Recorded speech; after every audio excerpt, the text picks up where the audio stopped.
I've created in PowerPoint, got back to my PowerPoint, I've created a blue block. I've exported that as an image, imported it as a sprite and created an object. So I now go to the room. As well as having a pacman, I've also got some walls I can put in.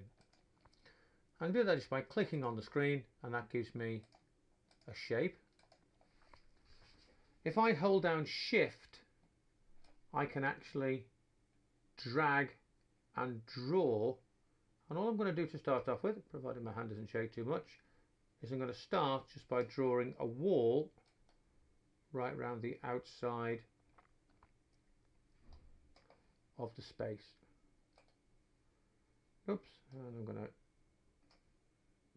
switch off there. Now to remove things is a right mouse click. So now I've got a wall around the outside. Now in the original game, the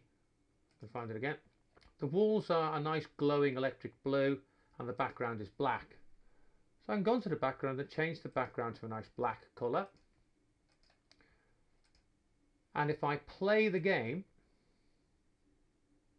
I can see that my walls appear as a blue. That's okay. I mean, I might decide that that's a little bit too dark a blue and I want to just use a slightly lighter shade, but at the moment I think I'm happy enough with that.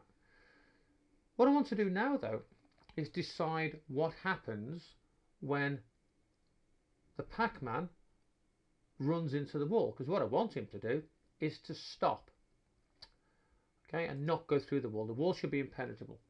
Now there's two changes I need to make first.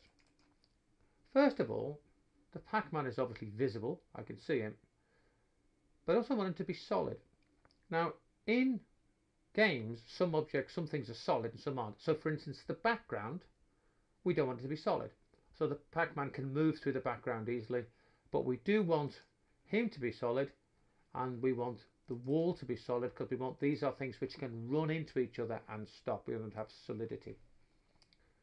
So if I now go to the pacman, say okie doke, I want to now add an event, and the event is what we call a collision, and it's the collision between the pacman and the wall. So there's the pacman, there's the wall, and it's a collision between one and the other. And what we want to happen when pacman runs into the wall is rather like when we let go of the button, we want him to stop. So what should happen if I now click OK and play the game is that I should be able to move him as per before. I'm going to move him towards the wall. When he gets to the wall, he stops. He can't go through the wall.